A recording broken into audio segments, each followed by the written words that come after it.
બનાસકાંઠાના થરામાં police constable પર બે લોકોને માર માર્યાનો આક્ષેપ લાગ્યો છે। લક્ષ્મણ ઠાકોર અને જાવેદ મેમણ નામના વ્યક્તિઓને માર માર્યાનો આક્ષેપ છે। શાંતિલાલ ઠાકોર નામના પોલીસ કોન્સ્ટેબલ પર આરોપ છે।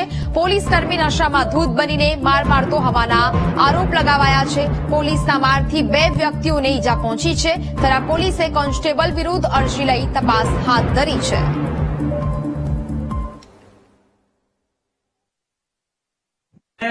આનો કોઈ પોલીસ વાળા હોય કે ગમે તે કોઈ સાઈડ હું 12 બીપીનું દર્દ છે અને મને કોઈ આઈ થાય અને કોઈ તકલીફ થાય તો મારે મને ન્યાય મળવો જોઈએ। અને પોલીસ વાળાનો જે હું ઓળખતો નતો પણ એનો રોજ ગોતે નામ મળ્યું છે શાંતિલાલ ઠાકોર થરા પોલીસ સ્ટેશન નો ગામ વખા દારૂની હાલતમાં ફૂલ હતો અને બધાને મારતો હતો, મને મારે બીજાને માર્યા, ખૂબ વ્યક્તિને મારતો હતો।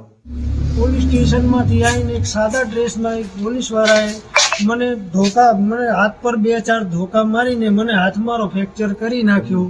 એટલે સાહેબ હું ગરીબ માણસ છું, મારે 3-4 બાળકો છે, 6 જણનું નિભાન કરું છું, ભાડાનું મકાન છે અને મને આવડી મારી ગયા, એનો ન્યાય મને પૂરો મળવો જોઈએ। સંવાદદાતા રોહિત ફોન લાઈન પર જોડાયા છે। રોહિત, બનાસકાંઠાના થરામાં પોલીસ કોન્સ્ટેબલ પર બે લોકોને માર માર્યાનો આરોપ કરવામાં આવ્યો છે, શું મામલો? જે ચોક્કસથી વાત કરવામાં આવે તો આ જે ઘટના છે તે કાંકરેજના થરા વિસ્તારની છે, જ્યાં પોલીસ હતા તે સાદા ડ્રેસમાં આવ્યા હતા અને તેઓ જે થરા ગાડીમાં સાઈડમાં ઉભી રાખીને મેડિકલ ઉપર જે દવા લેવા ગયેલા જે લક્ષ્મણ ઠાકોર છે તેમના પર હુમલો કરવામાં આવ્યો હતો અને દારૂના નશામાં ચકચૂર બની અને જે પોલીસ કોન્સ્ટેબલ હતા શાંતિજી ઠાકોરે તેમના દ્વારા તેમને માર મારવામાં આવ્યો હતો તેવા લક્ષ્મણજી ઠાકોરે આક્ષેપ કર્યા હતા।